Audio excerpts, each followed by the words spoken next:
Hey there. Welcome to CyberPulse by Quantum Shield, the podcast where we make cybersecurity less intimidating and a lot more exciting.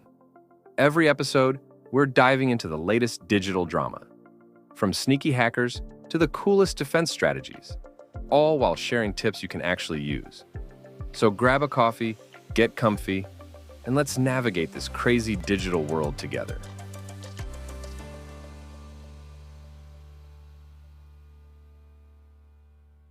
Ever feel like cybersecurity is this whole other language? Like you need a secret decoder ring just to understand what's going on. Yeah, it can definitely feel that way. But you're in the right place. Because today we're doing a deep dive on all those tricky attack strategies hackers use.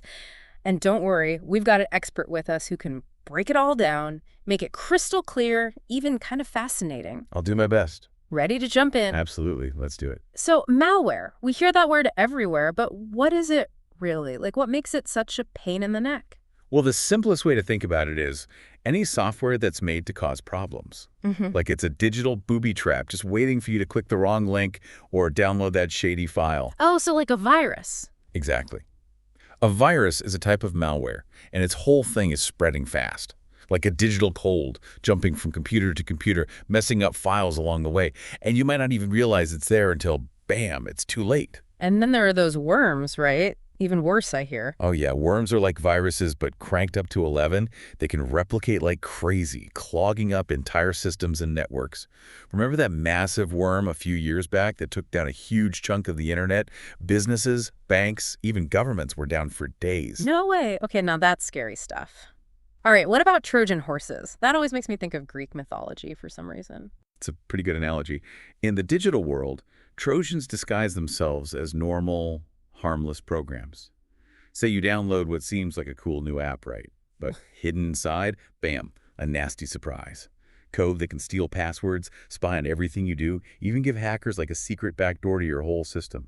We've even seen cases where these Trojan horses sneak into legit apps, the ones from official app stores. Can't be too careful these days. Like a wolf in sheep's clothing. You think you're getting something useful, but it's there to clean you out. Okay, so viruses, worms, Trojans, those are like the classics. But then there's ransomware. Ransomware feels like a whole different level of evil genius. Yeah, ransomware is basically like kidnapping, but for your data. It locks you out of your own stuff, your files, your photos, everything.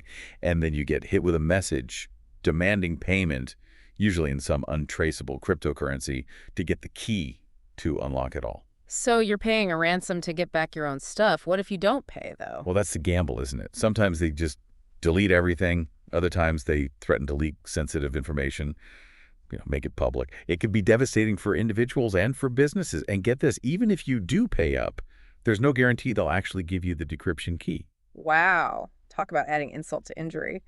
Okay, and then there's spyware. Spyware just feels creepy, doesn't it?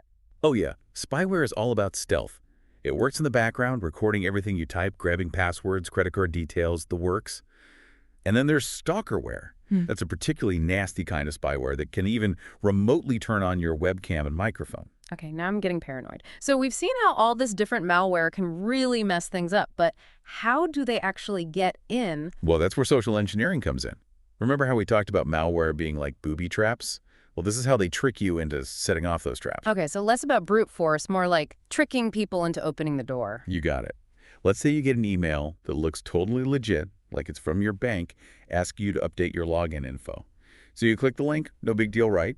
Except, bam, you're on a fake website designed to steal all your info. That's phishing, a classic social engineering tactic. Oh man, I almost fell for one like that just last week. It looked so real. They're getting good, that's for sure.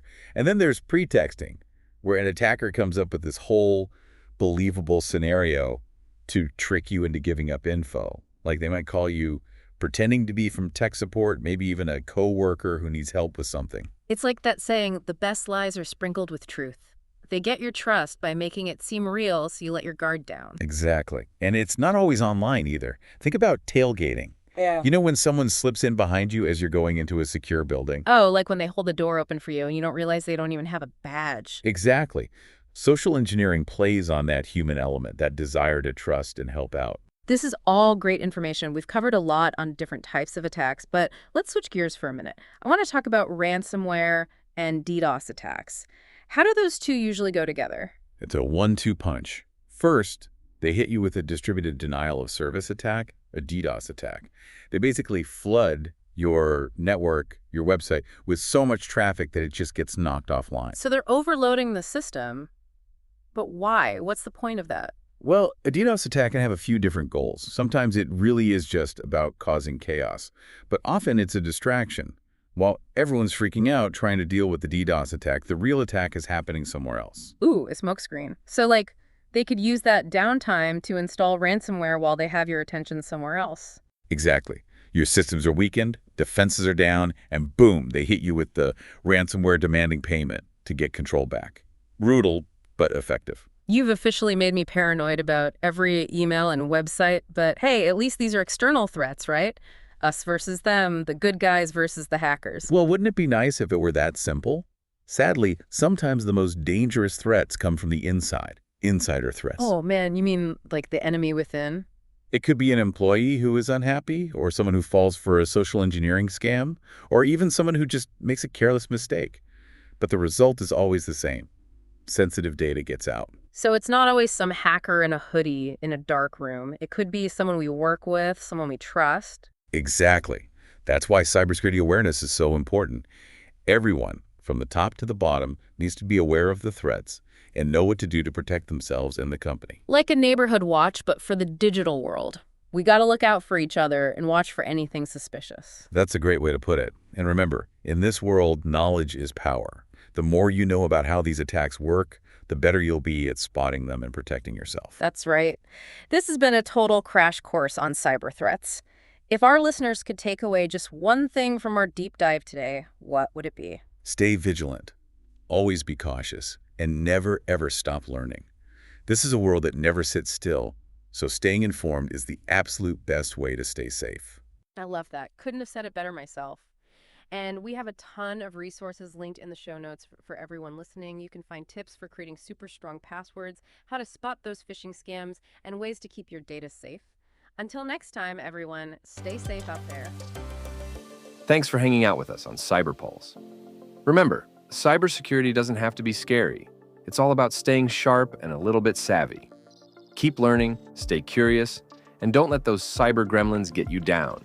Catch you next time, and until then, stay safe, stay smart, and keep crushing it online.